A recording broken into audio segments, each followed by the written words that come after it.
Assalamu alaikum, dear students. So I am here with another chapter of your NEET Finishing Touch 2023, that is KTG and thermodynamics, and my first lecture will be about KTG. ठीक है, पहले हम KTG thermodynamics में topic discuss करेंगे KTG, and फिर जो next video आपके साथ शेयर होगा that will be about thermodynamics. Now KTG में kinetic theory of gases, KTG का फुल फॉर्म आपको पता होना चाहिए. It means kinetic theory of gases. और काइनेटिक थ्योरी ऑफ गैसेस का आइडिया ये है दैट आप इसमें क्या करते हैं, you are going to connect the macroscopic properties of a gaseous system with its microscopic properties. The macroscopic property जो गैसियस सिस्टम का जो आप पढ़ते हैं that is pressure, volume and temperature of a gaseous system. हर एक gaseous system आपके पास जो है उसके साथ दो प्रॉपर्टीज एसोसिएटेड होती है, एक मैक्रोस्कोपिक प्रॉपर्टी और एक माइक्रोस्कोपिक प्रॉपर्टी. मैक्रोस्कोपिक वेरिएबल्स या मैक्रोस्कोपिक प्रॉपर्टीज में प्रेशर, वॉल्यूम और टेम्परेचर ऑफ द गैस आता है. माइक्रोस्कोपिक प्रॉपर्टीज में स्पीड, मोमेंटम, काइनेटिक एनर्जी या टोटल एनर्जी का कंसेप्ट आता है. वो साइंस या वो फिजिक्स जो इन दो को कनेक्ट करे, macroscopic properties pressure, volume and temperature को कनेक्ट करे microscopic properties speed, momentum, energy के साथ, उस ब्रांच ऑफ फिजिक्स को या उस ब्रांच ऑफ साइंस को हम कहते हैं kinetic theory of gases. As it is एक बार एम्स में पूछा गया था what do mean by kinetic theory of gases. नीचे असर्शन रीजनिंग में आपको जो है ये चीज पता होनी चाहिए थी. अब काइनेटिक थ्योरी ऑफ गैसेस में क्योंकि इसमें बहुत थ्योरी है, अगर आप केटीजी थर्मोडायनेमिक्स की बात करें, बट हम थ्योरी जो है थ्योरी उतना डिस्कस नहीं कर सकते क्योंकि टाइम हमारे पास कम है. जो मेन चीज़ें इसमें है, जो इंपॉर्टेंट चीज़ें हैं जिनमें आप एक्सपेक्ट कर सकते हो क्वेश्चंस, और जो इसका मतलब जिसको आप कहते हैं ना दैट हार्ट, जो जिसे आपका जो है आपके क्वेश्चंस जो है सॉल्व होने स्टार्ट हो जाएंगे, वो मैंने इस फिनिशिंग टच में रखा है. तो उसमें जो है काइनेटिक थ्योरी ऑफ गैसेस में different speeds of the gas का आइडिया आपको होना चाहिए. दैट एक स्पीड गैस के साथ एसोसिएटेड होती है. मतलब अगर आपने एक गैस को एक गैसियस कंटेनर को, एक गैसियस सिस्टम को हीट करके छोड़ दिया, तो उसके साथ जो उसके मॉलिक्यूल्स के साथ जो डिफरेंट स्पीड्स एसोसिएटेड होती है, एक स्पीड होती है आरएमएस, ठीक है, रूट मीन स्क्वायर स्पीड. इस स्टेज पे पता होना चाहिए root of 3RT/m, where R is the universal gas constant, T is temperature and M is the molar mass of the gas. इसके बाद और एक स्पीड होती है गैस मॉलिक्यूल्स के साथ associated, that is average speed, that's 8RT/m, root of 8RT/m. तो इसमें सिर्फ आपका जो है पाई आ गया है, बाकी सारी चीजें सेम है. और फिर लास्ट स्पीड होती है most probable speed. Most probable speed is the speed possessed by maximum number of molecules. मतलब अगर एक गैसियस सिस्टम में 100 मॉलिक्यूल्स है, तो जो मैक्सिमम नंबर ऑफ मॉलिक्यूल्स जो स्पीड पोजेस करते हैं, एक जैसी स्पीड जो पोजेस करते हैं, उस स्पीड को हम मोस्ट प्रोबेबल स्पीड कहते हैं. तो speed possessed by maximum number of molecules is called as most probable speed. या अगर आप 100 मॉलिक्यूल्स के गैसियस सिस्टम को हीट करके छोड़ देंगे, तो हर एक मॉलिक्यूल का अपना अपना स्पीड वो कैरी करते हैं, तो हम उनका एवरेज निकालते हैं. तो एवरेज स्पीड आता है, एवरेज होता है सम, है ना, दैट उनके डिफरेंट वेलोसिटीज का सम डिवाइड बाय नंबर. इसी तरह फिर उसका रूट मीन स्क्वायर लेते हैं, तो मीन तो निकाला है, फिर उसका स्क्वायर निकालते हैं, और लास्ट में होता है most probable speed, that is speed possessed by maximum. मान लो आउट ऑफ 175 मॉलिक्यूल्स का एक जैसा स्पीड है, तो उनको हम मोस्ट प्रोबेबल स्पीड के लिस्ट में रख देते हैं. उसके बाद इसमें आ जाता है कि अगर आप मैक्सवेल्स स्पीड डिस्ट्रीब्यूशन करू देखेंगे, तो मैक्सवेल ने नंबर ऑफ मॉलिक्यूल्स, ठीक है, number of molecules, fraction of molecules, that is FN, fraction of molecules possessing speed versus speed का जो ग्राफ बनाया, तो उसमें हमने एक गैसियस सिस्टम को हीट करके छोड़ दिया और ये एक कर्व मिला, that is fraction of molecules possessing speed versus that speed. तो ये जो ग्राफ मिला, इसमें आप देख लीजिए, ये जो आपका यहाँ पे रेड डॉटेड लाइन है, this is the speed possessed by maximum number of molecules. तो ये सबसे ज्यादा फ्रैक्शन ऑफ मॉलिक्यूल जो है जो स्पीड पोजेस करता है, वही होता है मोस्ट प्रोबेबल स्पीड. तो यहाँ पे मैंने लिखा है VP, that's most probable speed possessed by maximum fraction of molecules. और इसमें एक ऑर्डर याद रखेंगे आप, that is RAM, random access memory हम पढ़ते हैं, तो वही आप नेमोनिक याद रखेंगे कि RMS स्पीड जो है वो एवरेज से ज्यादा होता है, और एवरेज जो है वो मोस्ट प्रोबेबल से ज्यादा होता है. इसलिए RMS स्पीड का जो लाइन है वो यहाँ मैंने खींच लिया. तो RMS स्पीड, मैक्सिमम स्पीड जो है आपका वैल्यू जो पोजेस इस स्पीड में इस लिस्ट में आ जाता है, तो VRMS यहाँ आ जाएगा, उसके बाद एवरेज यहाँ पे आ जाएगा, और फिर मोस्ट प्रोबेबल सबसे कम. तो RMS सबसे ज्यादा है, आप देख लीजिए यहाँ पे है RMS, VRMS सबसे ज्यादा यहाँ पे है, फिर आपका एवरेज है, फिर आपका मोस्ट प्रोबेबल है. But most probable speed is the speed possessed by maximum number of molecules. और सबसे इंपॉर्टेंट बात, इसका एरिया, इस ग्राफ का एरिया जो है, that is area of this graph. अगर इसके अंदर जो एरिया आप लोगे, that will give the total number of molecules. ये चीज जो है बहुत कम स्टूडेंट्स को पता होता है. So remember that this area will give you the total number of molecules possessing that total speed, total number of molecules, total number of molecules, ये आप याद रखेंगे। तो अगर आपसे कोई पूछे कि मैक्सवेल स्पीड डिस्ट्रीब्यूशन कर्व में जो एरिया अंडर द कर्व आ जाए वो क्या प्रोवाइड करता है, वो आपको टोटल नंबर ऑफ मॉलिक्यूल्स जो है प्रोवाइड करता है। और फिर अगर आप टेम्परेचर बढ़ा दोगे, तो टेम्परेचर बढ़ने से ये कर्व जो है ऐसे शिफ्ट होता है, तो इसमें क्या होता है, आरएमएस भी बढ़ जाएगा, एवरेज भी बढ़ जाएगा और मोस्ट प्रोबेबल भी बढ़ जाएगा। तो टेम्परेचर बढ़ाने पे, तो अगर ये ग्राफ T1 पे अवेलेबल है और ये ग्राफ T2 पे अवेलेबल है, तो T2 डेफिनेटली यहाँ T1 से ज्यादा है। दैट इज वाई आपका आरएमएस भी बढ़ा, आपका एवरेज भी बढ़ा, आपका मोस्ट प्रोबेबल स्पीड भी बढ़ा। But one important thing is कि सर जो ये नंबर ऑफ मॉलिक्यूल्स इस T1 कर्व के अंडर था, वही number of molecules T2 curve के अंडर भी आ जाएगा, क्योंकि नंबर ऑफ मॉलिक्यूल्स चेंज नहीं हो सकता। ये एक इंपॉर्टेंट चीज है जो आप इसमें याद रखेंगे। उसके बाद है Maxwell's law of equipartition of energy. Maxwell ने कहा दैट जो ये गैस होता है ये अपनी एनर्जी को इक्वली डिस्ट्रीब्यूट करता है, and energy associated with each degree of freedom per mole of gas is 1/2 RT। आपने पढ़ा होना चाहिए, हर मोल ऑफ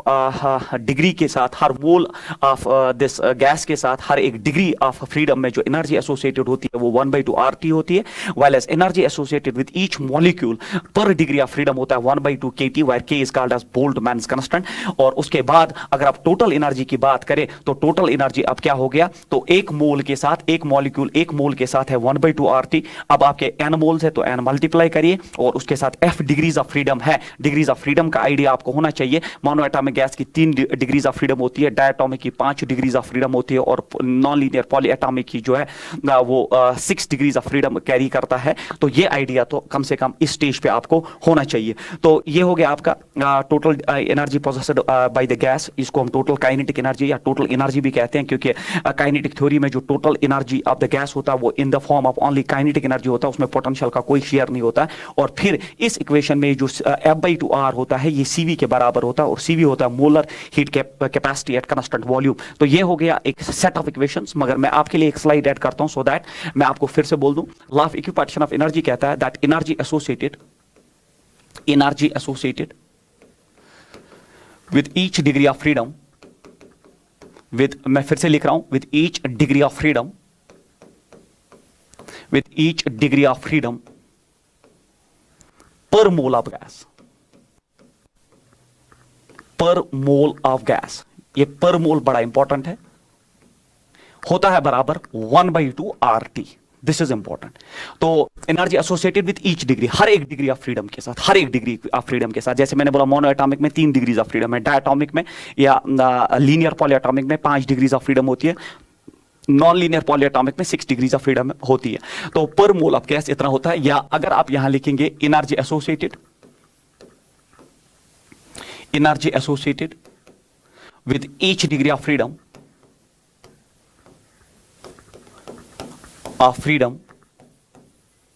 पर मॉलिक्यूल ऑफ गैस, तो यहां डिफरेंस क्रिएट हुआ। दिस इज पर मॉलिक्यूल, ठीक है, पर मॉलिक्यूल ऑफ गैस।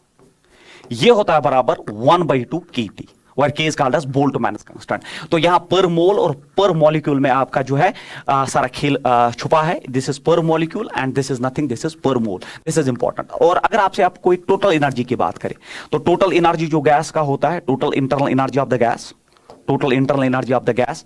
तो अब गैस में आपके पास सर 1 मोल नहीं है, आपके पास n मोल्स है, और सर 1 डिग्री नहीं है, आपके पास f डिग्रीज है। तो हम लिखते हैं दैट नंबर ऑफ मोल्स, अब आपके पास n मोल है और उसमें f डिग्रीज ऑफ फ्रीडम है, और फिर 1 मोल के लिए 1/2 RT होता है। तो ये हो गया total energy of the gas. तो ये जो है 1/2 RT, ये 1 मोल 1 डिग्री के लिए है, और अगर अब आपके पास n मोल्स है तो n मल्टीप्लाई करिए, और अगर आप साथ में f डिग्रीज है तो f भी आप इसमें मल्टीप्लाई कर सकते हैं। तो ये एक इंपॉर्टेंट सेक्शन था जो मैंने यहां इस स्लाइड से जो उठा के फिर से आपको एक्सप्लेन किया। तो वही मैंने लिखा, Maxwell's law of equipartition of energy, kinetic energy associated with each degree of freedom per mole of gas is 1/2 RT, and with each degree of freedom per molecule of gas is 1/2 KT, where K is Boltzmann's constant, और आपको K पता होना चाहिए। Total energy हो गया बराबर, तो 1 मोल 1 degree का 1/2 RT, n मोल्स है तो n मल्टीप्लाई करिए, f डिग्रीज है तो f मल्टीप्लाई करिए, और इसमें ये जो F/2R होता है ये CV के बराबर होता है, और CV को molar heat capacity at constant volume कहते हैं। और और याद रखना आप, जो ये K होता है, जो ये K होता है इसमें, जो ये K होता है इसमें, ये R/N होता है, universal gas constant divided by Avogadro's number. So this is called as Boltzmann's constant. इसको हम बोल्टमैन्स कांस्टेंट कहते हैं, we call this as Boltzmann's constant. तो ये R/N के बराबर होता है, where N is called as Avogadro's number. तो ये चीजें आपको पता होनी चाहिए। उसके बाद देख लीजिए आप इस पे numericals. The RMS speed of the molecules of a gas in a vessel is 400 metre per second. तो आपके पास एक वेसल है जिसमें RMS speed of the gas molecule जो है वो प्रोवाइडेड है, that is 400 metre per second. 400 metre per second.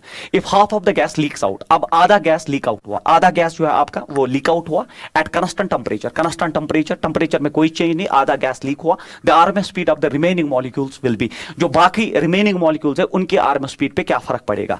तो बच्चों मुझे बोलो आप, as per the solution that RMS speed का जो फॉर्मूला आपने देखा that is root of 3RT/m, जो मैंने पहले ही आपको पढ़ा दिया और आपको इक्वेशन भी याद है। तो अगर आधा गैस लीक हुआ, अगर आधा गैस लीक हुआ तो इस इक्वेशन में कहां चेंज आया, 3 कांस्टेंट है, UR कांस्टेंट है, खुद बोल रहा है वो टेंपरेचर कांस्टेंट है, टेंपरेचर भी कांस्टेंट है। तो मोलर मास जो है, मोलर मास जो है या मॉलिक्यूलर मास है वो कहां चेंज हुआ, इसमें जो है नंबर ऑफ मोल्स हम कह सकते हैं चेंज हुआ। दैट नंबर ऑफ मोल्स होता है बराबर given mass by molecular mass. तो आधा अगर आधा गैस लीक आउट हुआ तो गिवन मास चेंज हुआ, उसे नंबर ऑफ मोल्स चेंज हुआ। बट इस फार्मूला में नंबर ऑफ मोल्स का कोई कंसेप्ट नहीं है, या मोलर मास या मॉलिक्यूलर मास है जो कांस्टेंट रहा, T भी कांस्टेंट है as per the theory, R भी कांस्टेंट है, 3 भी कांस्टेंट है। सो अगर यहां आधा गैस लीक आउट भी हुआ तब भी आरएमएस स्पीड पे कोई फर्क नहीं पड़ेगा। The answer should be 400 metre per second. तो ये है आपके फॉर्मूला से हमने कैसे जो है इसमें ये चीजें जो है क्लियर कर दी कि यहां number of moles definitely change हुआ, बट नंबर ऑफ मोल्स का आरएमएस स्पीड के साथ कोई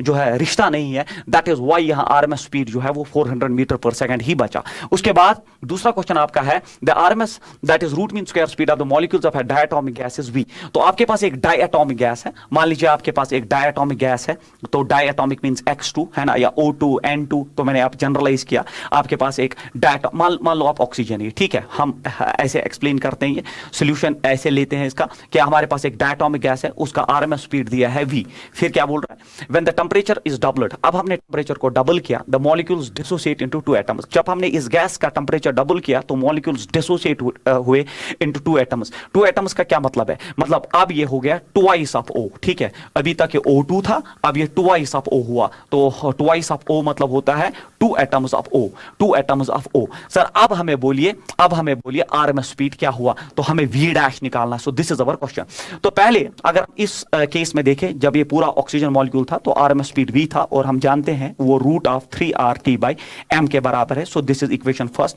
डायटोमिक गैस, टेंपरेचर T पे, मोलर मास m है, तो ये हुआ। बट जब आपने टेंपरेचर दुगना कर दिया तो आपका नया आरएमएस स्पीड हुआ v डैश, और ये हुआ बराबर 3R। अब टेंपरेचर आपने ट्वाइस कर दिया, डबल कर दिया, तो it is 2T divided by.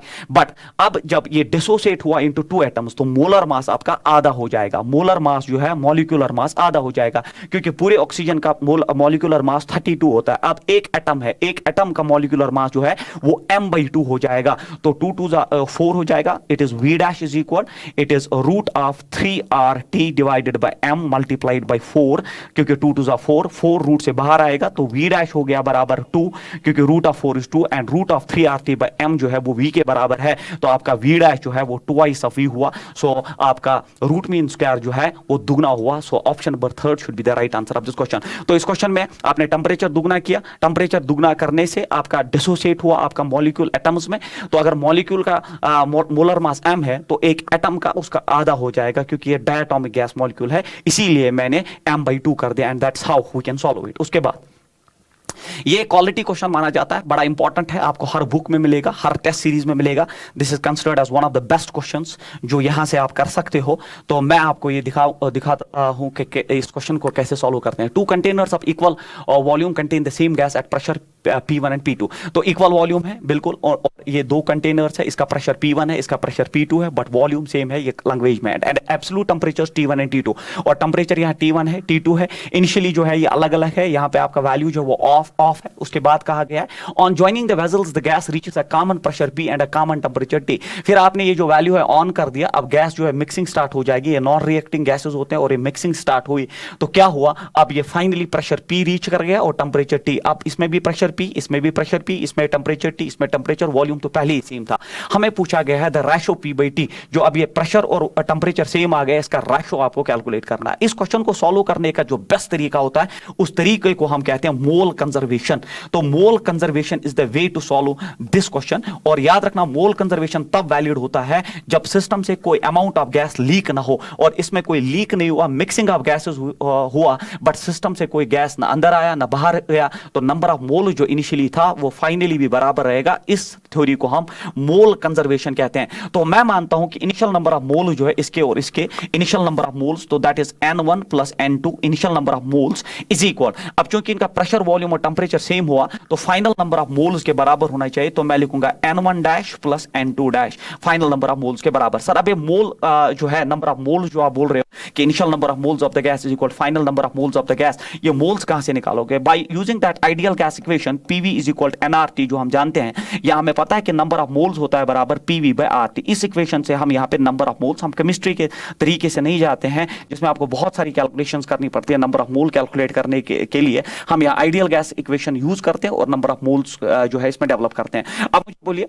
अब आपका n जो है वो PV बाय RT है, तो इनिशियली जो इस गैस का जो आपका n है वो हो गया बराबर P1, फिर आपका V जो है वॉल्यूम है, then it is P1 V1, R is universal gas constant, then temperature is T1 plus in the same fashion it is P2, it is V divided by R T2 is equal। अब final number of moles इस gas का हो गया बराबर it is PV divided by RT और plus PV divided by जो है RT, क्योंकि आप टेम्परेचर और प्रेशर बराबर है तो मैं यहाँ ट्वाइस लिख दूं, और फिर आप कैंसिलेशन करिए चीजों की। जो कॉमन चीज है इसमें देखिए R और R कैंसिल आउट हो जाएगा, और आपका वॉल्यूम जो है इसमें बिल्कुल कैंसिल आउट हो जाएगा। आपको P बाई T का रेशो चाहिए था, तो हमें P बाई T का रेशो मिल चुका है, P बाई T 2 नीचे आएगा, तो ये बना 1/2, और फिर यहाँ पे देख लीजिए it's P1 by T1, it is P1 by T1 plus P2 by T2 will be the answer of this question. तो 2 आप मल्टीप्लाई कर सकते हो, तो it is P1 by T1 2 और plus P2 by T2 2। Yes, this is the answer of this question. तो इस question को हमने जिस टेक्निक से यूज ये सॉल्व किया उस टेक्निक को हम मोल कंजर्वेशन कहते हैं, और मोल कंजर्वेशन तब हमेशा वैलिड होता है जब गैस ना सिस्टम से लीक हो जाए ना ऐड हो जाए। तो initial number of moles of the system जो था, initial number of moles of the system as per the formula should be equal the final number of moles. तो इसके भी फाइनल नंबर ऑफ मोल्स है PV by RT और उसका भी PV by RT, that's why मैंने यहाँ 2 से मल्टीप्लाई करके वो चीज निकाली जो हमें इस क्वेश्चन में पूछी गई थी। उसके बाद आपका ये जो क्वेश्चन है, a gas is filled in the cylinder shown in the figure, the two pistons are joined by string, if the gas is heated the piston with।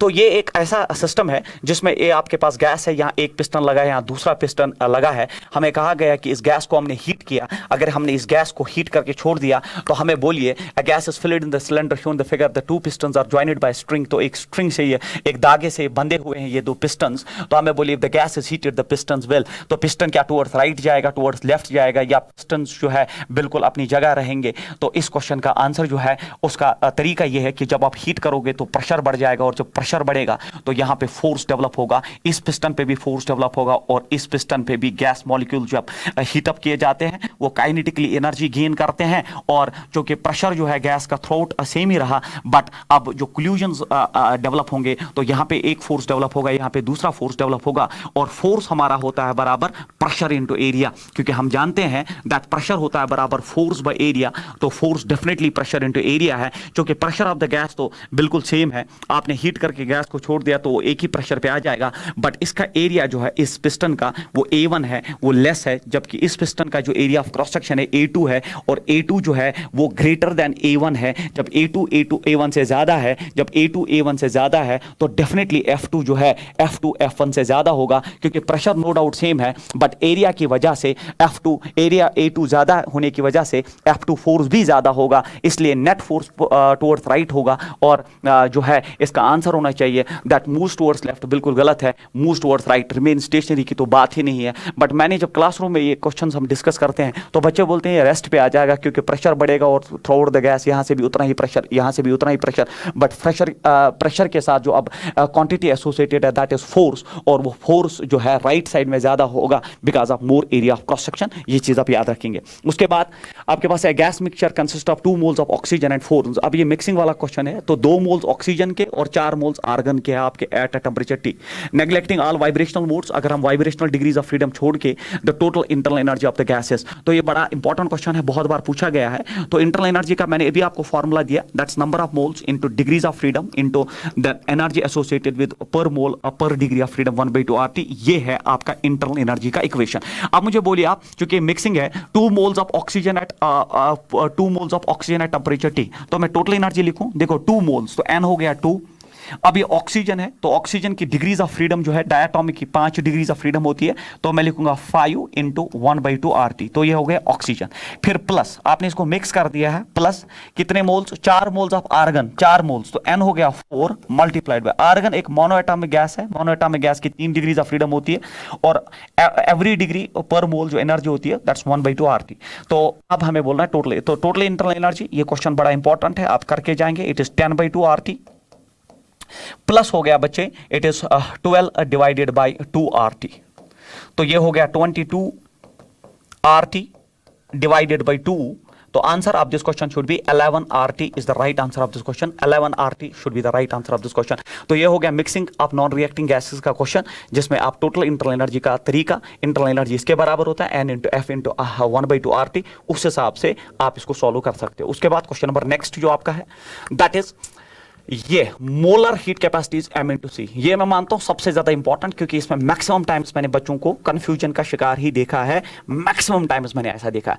देख लीजिए यार, हमारे पास 2 टाइप्स ऑफ स्पेसिफिक हीट्स होती है, one is called specific heat, simple specific heat, and another is called molar specific heat. और याद रखना आपके molar specific heat C molar होता है बराबर molar mass into specific heat, तो C molar that's called as molar heat capacity. याद रखना मोलर हीट कैपेसिटी या molar specific heat, molar specific heat very important होता है बराबर मोलर मास या मॉलिक्यूलर मास जिसको आप कहते हो, multiplied by this is specific heat. This is the only difference, specific heat very important equation, चाहे आप केमिस्ट्री में न्यूमेरिकल्स करो थर्मोडायनेमिक्स से, केटीजी थर्मोडायनेमिक्स से, या आप फिजिक्स में करो।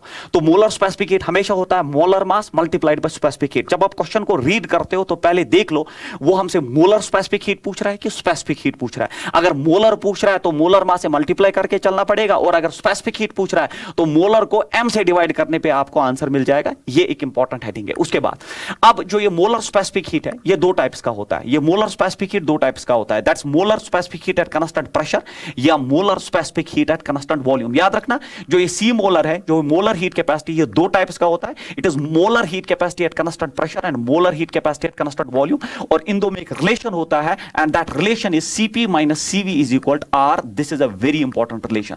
अगर आप इसको मॉडिफाई करके चलेंगे, अगर आप इसको मॉडिफाई करके चलेंगे, जो मैंने डायरेक्टली इसमें जो है क्वेश्चन पूछा गया एंट्रेंस में और मैंने भी सीरीज में रखा है, तो अगर इसको आप लिखेंगे ये मोलर स्पेसिफिक हीट है at constant pressure, molar specific heat, तो अगर आप लिखेंगे इसको in terms of specific heat, तो आप लिखेंगे यहां पर capital M into specific heat, capital M into specific heat, क्योंकि ये मोलर स्पेसिफिक हीट होता है molar mass into specific heat, then minus molar specific heat that's molar mass into that ये कांस्टेंट प्रेशर के वक्त, कांस्टेंट प्रेशर के वक्त ये रखेंगे आप, ये हो गया specific heat at constant volume, then is equal to R। तो अब मुझे बोलिए यहां पे अब आपका Cp माइनस Cv जो है M कॉमन आके जो है R by M, directly asked question. तो अगर मोलर स्पेसिफिक हीट है तब Cp minus Cv is equal to R, तो irrespective of the nature of the gases हमेशा वैलिड होता है। Molar specific heat is always given by the formula Cp minus Cv is equal to R। But अगर specific heats की वो बात करें तो स्पेसिफिक हीट्स में ये जो डिफरेंस होता है Cp माइनस Cv, और ये Cp मोलर स्पेसिफिक हीट नहीं, ये स्पेसिफिक हीट है, ये होता है R बाय M। इस चीज का ख्याल रखें, इस पे आपको डायरेक्टली फार्मूला मिल सकता है या इस पे आपको क्वेश्चन मिलेगा, दिस इज इंपॉर्टेंट। उसके बाद तो ये Cp minus Cv is equal to R, तो ये मोलर स्पेसिफिक हीट्स की बात चल रही है, और इनका रेशो जो होता है Cp बाय Cv ये गामा होता है, जिसको हम एडियाबैटिक कांस्टेंट कहते हैं। तो इनका रेशो जो है वो गामा के बराबर होता है, जिसको हम एडियाबैटिक कांस्टेंट कहते हैं, ये आपको पता होना चाहिए। और अब अगर आप देखेंगे तो ये Cp बाय Cv गामा होता है, Cp बाय Cv गामा होता है, तो आप देख लीजिए यहाँ पे Cp जो है फिर ये गामा टाइम्स Cv हो जाएगा। जब ये गामा टाइम्स Cv हो जाएगा, अब आप जब यहां ड्रॉप करेंगे Cp के बदले गामा टाइम्स Cv, तो मैं यहां लिख सकता हूं it is gamma times Cv minus Cv is equal to R। Cv common आके नीचे आ जाएगा, Cv कॉमन आके ये बनेगा R बाय गामा माइनस 1, वही मैंने है that CV is equal R by gamma minus one. और फिर आपका सीपी जो है, आपका सीपी जो है, यहाँ सीपी आप देख लीजिए किसके बराबर हुआ, ये हुआ CV plus R, CV plus R. क्योंकि सीवी आ चुका है आपके पास R by gamma minus one, तो सीपी होता है बराबर सीवी प्लस आर। तो आप जब इसको आर ऐड करोगे, जब आप इसको आर ऐड करोगे, या अब ऐड करने की भी जरूरत नहीं, यहीं पे मुझे बोला आप सीपी हो गया बराबर सीवी, सीपी हो गया गामा टाइम सीवी, सीवी है बराबर R by gamma minus one, तो मल्टीप्लाई गामा, तो ये हुआ gamma R divided by gamma minus one. तो ये वो रिलेशंस है जो एज इट इज एंट्रेंस में डायरेक्टली पूछी गई है ऑब्जेक्टिव बना के, या इन पे आप न्यूमेरिकल वैल्यू भी ड्रॉप कर सकते हो। बट मैंने मैक्सिमम टाइम देखा है वो आपको पूछता है कि सीपी किसके बराबर है, सीवी किसके बराबर है। So these are the answers. उसके बाद जो है that internal energy of the gas is also given by the formula that's NCV/dt। जो मैंने इंटरनल एनर्जी भी आपको पीछे पढ़ाया, that internal energy of the gas is given by N into F/2, N into F। Internal energy जो हम पीछे पढ़ चुके हैं, N into F into 1/2 RT। और एक फॉर्मूला भी internal energy of the gas के लिए ट्रू है, और वो इंटरनल एनर्जी का जो फॉर्मूला होता है बराबर, ये तो मैं चेंज लिख रहा हूं, तो इंटरनल एनर्जी U, या फिर चेंज के लिए आप जो लिख सकते हैं, चेंज के लिए हो गया बराबर, ये होता है NCV/ΔT। ठीक है, तो इंटरनल एनर्जी आप लिख सकते हैं NCV/T, बट चेंज के लिए आप, चूंकि टेम्परेचर चेंज होगा तो इंटरनल एनर्जी चेंज होगा, क्योंकि internal energy is a function of only one thing and that is temperature. तो change in internal energy also होता है बराबर NCV/ΔT, वेयर CV आप जानते हैं मोलर स्पेसिफिकेटेड कांस्टेंट वॉल्यूम। तो वही मैंने लिखा है दैट इंटरनल एनर्जी हो गया NCV/ΔT, और इंटरनल एनर्जी आपको पता है N into F into 1/2 RT। इसको इक्वेट करके आप ले सकते हैं, इससे भी आपके मैक्सिमम क्वेश्चन सॉल्व होते हैं। तो चाहे आप इंटरनल एनर्जी चेंज के लिए ये फॉर्मूला यूज करो, ये फॉर्मूला यूज करो, बोथ आर वैलिड। और फिर CP होता है बराबर CV प्लस R, ये भी हम डिस्कस कर चुके हैं। और फिर मिक्सचर ऑफ गैसेस होता है, नॉन रिएक्टिंग गैसेस का जो मिक्सचर होता है, तो उनके लिए आपको दो गैसेस दिए जाते हैं, फिर आपसे पूछा जाता है कि उसका CV मिक्सचर निकालो। तो याद रखेंगे फॉर्मूला, CV मिक्सचर होता है N1CV1 plus N2CV2 divide by C1 N1 plus N2। फिर आप CP मिक्सचर के लिए आप कोई फॉर्मूला मत याद रखिए, हम जब CV मिक्सचर हमारे पास आता है तो हम CP मिक्सचर होता है बराबर CV मिक्सचर हमने निकाला प्लस R करते हैं तो CP मिक्सचर आता है। और फिर गामा ऑफ द मिक्सचर अगर निकालना हो तो गामा ऑफ द मिक्सचर होता है बराबर CP mixture divide by CV mixture, क्योंकि हमें पता है गामा हो गया बराबर CP by CV। So these are very important formulas, these values for different gases. और ये सारे आप जानते हैं monoatomic, diatomic and polyatomic gases के लिए आप ये ले सकते हो। तो अभी तक की कहानी ये है, अभी तक की कहानी ये है, अगर आपके पास नॉन रिएक्टिंग गैसेस है तो आप उनके लिए CV मिक्सचर निकालिए। CV मिक्सचर होता है बराबर N1CV1 प्लस N2CV2, ठीक है, N2CV2 divided by N1 plus N2। तो ये तरीका होता है। और फिर अगर आपको CP मिक्सचर निकालना है तो इसके लिए कोई फॉर्मूला मत याद करिए, बुक्स में फॉर्मूला है, आप इसमें CV मिक्सचर जो आप निकाल चुके हैं उसको R ऐड करिए, क्योंकि आप जानते हैं दैट CP माइनस CV होता है बराबर R, तो CP होता है बराबर CV प्लस R।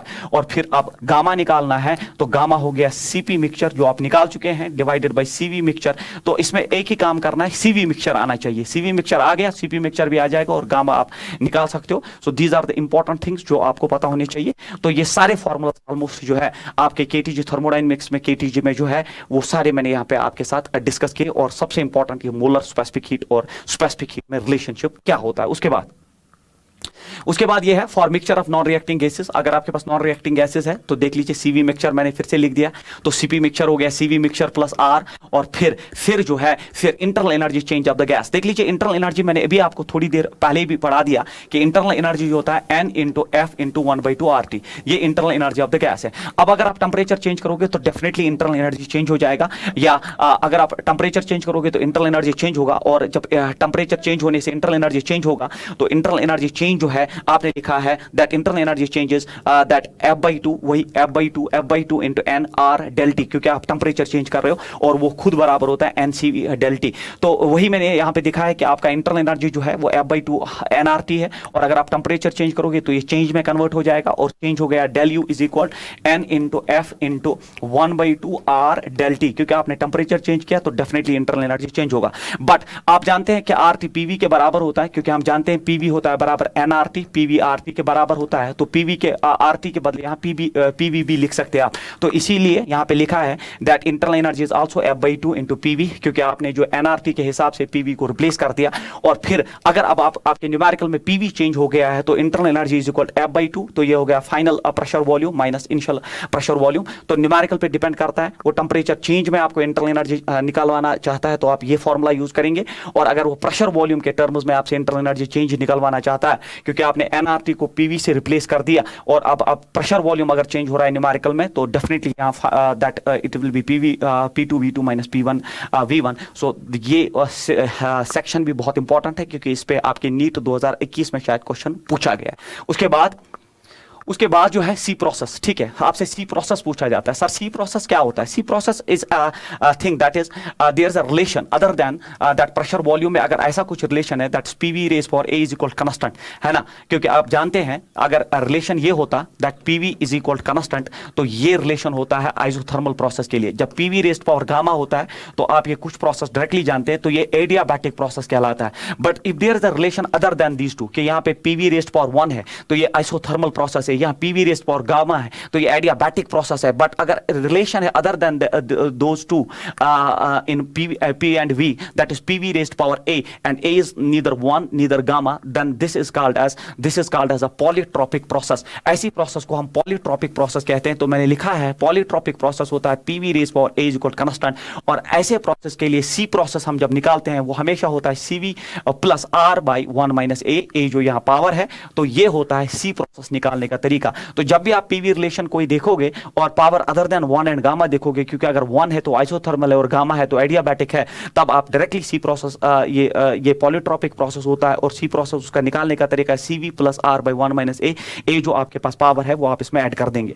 उसके बाद जो है अब इसमें क्वेश्चन है for hydrogen gas CP minus CV is equal to A. बस ये इंपॉर्टेंट क्वेश्चन है क्योंकि इसमें आपको वो चीज मिलेगी जो अभी थोड़ी देर पहले मैंने आपके साथ डिस्कस की। For hydrogen gas CP minus CV is equal to A and for oxygen gas दूसरा गैस है और उसके पास सीपी माइनस सीवी जो है वो बी के बराबर है। The relation between A and B is, तो आपको बोलना है ए और बी में रिलेशन क्या है। तो लोग यहाँ निकालना स्टार्ट कर देते हैं। देख लीजिए इस क्वेश्चन में फॉर हाइड्रोजन गैस और for oxygen gas CP minus CV, इसमें नहीं लिखा गया है कि मोलर हीट कैपेसिटी है, ये मोलर स्पेसिफिक हीट है कि स्पेसिफिक हीट है, क्योंकि सर आपने अभी पढ़ाया कि आपके पास स्पेसिफिक हीट दो टाइप्स की होती है, one is called as molar specific heat and another is called as specific heat. तो यहां पे हमने वो इक्वेशन जो है ये है बच्चे। तो सर आपने यहां कहा था कि ये मोलर स्पेसिफिक हीट होता है और specific heat multiplied by M होता है। अगर मोलर है तो molar mass multiplied by specific heat है, तो अब ये हमेशा सीपी माइनस सीवी आर होता है। बट अगर स्पेसिफिक हीट के टर्म्स में है तो आर बाय एम होता है। बट इस क्वेश्चन में नहीं लिखा है कि कौन सा है, तो जब नहीं लिखा है तो आप हमेशा इसको स्पेसिफिक हीट ही लेंगे, मोलर स्पेसिफिक हीट लेंगे। That is very important. और अब अगर ये मोलर स्पेसिफिक हीट है और मोलर स्पेसिफिक हीट में हमेशा ये डिफरेंस जो है सीपी माइनस सीवी, ये डिफरेंस हमेशा जो होता है ये आर के बराबर होता है irrespective of the nature of gases, irrespective of the nature of gas, irrespective of the nature of gas, ये हमेशा बराबर होता है। तो A डेफिनेटली B के बराबर होना चाहिए, तो answer is equal A is equal B। But अगर वो लिखता है कि ये स्पेसिफिक हीट्स है, अगर ये लिखता स्पेसिफिक हीट्स है तो डेफिनेटली हम जो है M से फिर डिवाइड करके इस क्वेश्चन को आगे खींचते। बट लैंग्वेज ही एनफ है कि CP माइनस CV R होता है, चाहे गैस कोई भी हो, वो हाइड्रोजन हो ऑक्सीजन हो, irrespective of the nature of the gas, क्योंकि मोलर मास पे कोई डिपेंडेंसी नहीं। CP minus CV directly R होता है और वो फिर CP माइनस CV यहाँ पे भी R है, CP माइनस CV वहां पे भी R है, तो A इज इक्वल B हो जाएगा। बट अगर यहाँ स्पेसिफिक हीट्स लिखा होता तब आप इसको R बाय M के साथ कैरी करते, तो हाइड्रोजन के केस में आप हाइड्रोजन के मोलर मास से डिवाइड करते और ऑक्सीजन के केस में आप ऑक्सीजन के मोलर मास से डिवाइड करते। उसके बाद क्वेश्चन नंबर नेक्स्ट है, if CP and CV denote the specific heats, देख लीजिए क्लियर है, specific heats, molar specific heats नहीं है, पर यूनिट मास, इसको स्पेसिफिक हीट कहते हैं। Of an ideal gas of molecular weight m, then तो अभी मैंने आपको पढ़ा है CP minus CV is equal to R by M, we have derived it. तो मैंने वहां थ्योरी में पढ़ा है, यहाँ पे ये क्वेश्चन में पूछा गया। तो जब भी स्पेसिफिक हीट मिले पर यूनिट मास तब ये CP minus CV is equal to R by M होता है। और अर्लियर क्वेश्चन था मोलर स्पेसिफिक हीट के रिगार्डिंग, तब CP माइनस CV R के बराबर होता है। उसके बाद for a certain gas the ratio of specific heats is given equal to this, तो एक गैस के लिए आपका गामा जो है वो 1.5 दिया गया है। देन फॉर दैट गैस अगर गामा ये है तो हमें बोलना है इनमें से क्या ट्रू है। अगर गामा ये है बच्चों, तो गामा हम सब जानते हैं ये CP बाई CV होता है और ये CP बाई CV 1.5 के बराबर दिया गया है। तो CP डेफिनेटली यहां पे आ गया 1.5 मल्टीप्लाइड बाई CV। तो CP हमने निकाला, CP जो है यहां आ गया बराबर 1.5 मल्टीप्लाइड बाई CV। और अब आप जानते हैं दैट CP तो 1.5, तो यहां पे फिलहाल कोई ऑप्शन नहीं, तो CP जो है इनमें से कोई नहीं, तो CP हो नहीं सकता। तो CP माइनस CV जो है वो R होता है। और अब CP जो है आपका, तो CP आ चुका है 1.5, तो ऐसा कोई ऑप्शन नहीं है। तो CP अब जो है 1.5, CP 1.5 CV है minus CV is equal to R। तो 1.5 minus this it is 0.5 CV is equal to R। तो CV जो है ये आ जाएगा 1/2, इट इज 2R, तो CV should be equal 2R is the right answer. फिलहाल कोई ऑप्शन ऐसा नहीं मिल रहा है, ठीक है। फिर से आप देख लीजिए, तो आपका गामा दिया है 1.5, गामा दिया है 1.5, तो CP/CV, तो CP आ गया 1.5, तो यहाँ पे मैंने ड्रॉप किया CP is 1.5 CV minus this, तो यहाँ CV कॉमन आके 1.5 माइनस 1 होता है बराबर 0.5 CV, तो 0.5 CV और फिर 0.5 होता है 1/2, 2 क्रॉस कर जाएगा, 2R should be the right answer. तो CV जो है 2R है, बट CV कोई ऑप्शन ही नहीं है यहाँ पे। तो फिर आप जो है, तो अगर आप देखेंगे CP क्या होता है बराबर, CP होता है ना CV प्लस R, तो CV आप निकाल चुके हैं, that is 2R plus R, तो डेफिनेटली CP जो है वो 3R के बराबर होना चाहिए। तो CP should be 3R, CP should be 3R, definitely yes. देख लीजिए, आपको गामा दिया गया था, तो मैंने लिखा गामा CP/CV इज इक्वल 1.5, तो CP जो है 1.5 CV आ गया। हम जानते हैं CP minus CV is equal R, तो वहां से पहले CV आया, CV आया आपके पास, बट CV कोई 2R नहीं है यहाँ पे, तो ऐसा ऑप्शन नहीं हो सकता। मैंने फिर से यूज किया, दैट CP होता है बराबर CV plus R, CV 2R है प्लस R हो गया 3R, so option number second is the right answer for this question. उसके बाद जो आपका क्वेश्चन है, the molar specific heat at constant pressure of an ideal gas is this, तो molar specific heat at constant pressure, तो आपको CP दिया गया है, CP दिया गया आपको 7/2R, ठीक है, CP दिया गया है 7/2R। The ratio of specific heats at constant pressure to that at constant volume, तो हमें गामा निकालना है, क्योंकि गामा होता है बराबर CP/CV, हमें निकालना है, दिस इज अवर क्वेश्चन। तो जब CP दिया गया है, CP दिया गया है, अब हमें गामा निकालना है, तो आप जानते हैं दैट CP माइनस CV जो है R के बराबर होता है, तो CP में से जब R आप मल्टीप्लाई माइनस करेंगे तो आपको CV मिलेगा, क्योंकि आप इमीडिएटली CV ढूंढना चाहेंगे। तो CP दिया गया है, it is 7/2R minus R is equal CV, तो ये हो गया बराबर 5/2R। तो आपके पास CV आ चुका है, CV आ चुका है, CP दिया गया है, तो गामा आराम से आ जाएगा। तो गामा हो गया बराबर CP/CV, CP दिया है आपको 7/2R और डिवाइडेड बाय हो गया आपका CV, and that is 5/2R। तो R कैंसल आउट हो जाएगा, 2 कैंसल आउट हो जाएगा। The answer of this question is 7/5 should be the right answer of this question, 7/5 is the right answer of this question. So उसके बाद जो है और एक क्वेश्चन है आपके पास, the molar specific heats of an ideal gas at constant pressure and volume are denoted by CP and CV respectively, if R is the universal gas constant then CV is equal, तो ये अभी आपने देखा CV होता है बराबर R bye gamma minus 1, क्योंकि मैंने पीछे थ्योरी में ये क्वेश्चन आपको पढ़ाया था, तो ये क्वेश्चन भी बड़ा इंपॉर्टेंट है and we have already derived it in the theory section. CV होता है बराबर R बाय गामा माइनस 1, जबकि CP होता है बराबर gamma R divide by gamma minus 1, वैसा ऑप्शन भी नहीं है इसमें। उसके बाद है to find out the degrees of freedom, the expression is, तो और एक फॉर्मूला आप याद रखेंगे इस सेक्शन में, दैट जो आपका गामा होता है ये होता है बराबर 1 + 2/f, ठीक है, 1 + 2 गामा जो आपका ये जो एडियाबैटिक कांस्टेंट होता है गामा, वो होता है 1 + 2/f, और f is degrees of freedom. आप याद रखेंगे f मतलब होता है, यहाँ पे हमने सिंबल यूज किया है डिग्रीज ऑफ फ्रीडम के लिए, f is the symbol for degrees of freedom. तो गामा होता है बराबर 1 + 2/f। अब आपको हम यहाँ पूछा गया to find out the degrees of freedom, तो ये रिलेशन एम्स एक बार क्वेश्चन में पूछा गया था कि gamma is also equal to 1 + 2/f, we can derive it, but करने की जरूरत नहीं, ऐसे याद रख, बट यहाँ हमसे पूछा गया है f किसके बराबर है। तो यहाँ पे आप देख लीजिए, अगर मैं लिखूँ 2/f इज इक्वल, ये हो जाएगा गामा माइनस 1, क्योंकि ये मैंने यहाँ रखा, गामा इधर आ गया और फिर f क्रॉस कर जाएगा, तो ये बनेगा 2/गामा minus 1 should be the right answer of this question, 2/गामा minus 1, option number first. Again an important question in the sense कि ये फॉर्मूला बड़ी इंपॉर्टेंट है। अगर आपको सिर्फ डिग्रीज ऑफ फ्रीडम पता है ना, तो आप गामा निकाल सकते हो। जैसे मोनो एटॉमिक गैस की बात करो, अगर आपके पास मोनो एटॉमिक गैस है, ठीक है, आपके पास मोनो एटॉमिक गैस है, तो आप जानते हैं ना मोनो एटॉमिक गैस का डिग्रीज ऑफ फ्रीडम 3 होता है। अगर डिग्रीज ऑफ फ्रीडम 3 है तो गामा आपको 1 सेकंड में आ जाएगा, इट इज 1 + 2/3, तो 3 1 3 + 2, it is 5/3 is gamma for monoatomic gas. That is why this formula is very important. उसके बाद आपका क्वेश्चन है, a given sample of an ideal gas occupies a volume V at pressure P and absolute temperature T. The mass of each molecule of the gas is m. Which of the following gives the density of the gas? तो ये density based question है। Density भी आपके entrance में बड़ा important है, बहुत चला है एंट्रेंस में, और अलग बुक्स में डेंसिटी का सेक्शन है। और मैं डेंसिटी के लिए आपको एक तरीका दूं। पहले आप जानते हैं आइडियल गैस इक्वेशन आपका जो है वो PV = nRT होता है। ये आइडियल गैस इक्वेशन है। PV = n होता है given mass of the gas divide by molar mass multiplied bye R into T, ये आपको पता होना चाहिए। अब मुझे बोलिए, अगर मैं इस गिवन मास को वॉल्यूम से डिवाइड करूं तो वो आपका डेंसिटी देता है, तो मैं पी के साथ एम मल्टीप्लाई करूं, आर टी सारा नीचे आ जाएगा, तो ये बनेगा given mass by volume of the gas, but mass by volume is always density. तो याद रखिए डेंसिटी ऑफ द गैस होता है बच्चों, डेंसिटी ऑफ द गैस होता है P M by R T. तो ये एक इक्वेशन जो है डेंसिटी ऑफ द गैस के रिगार्डिंग है। Believe me, density of the gas is very important, याद रखेंगे P M by R T.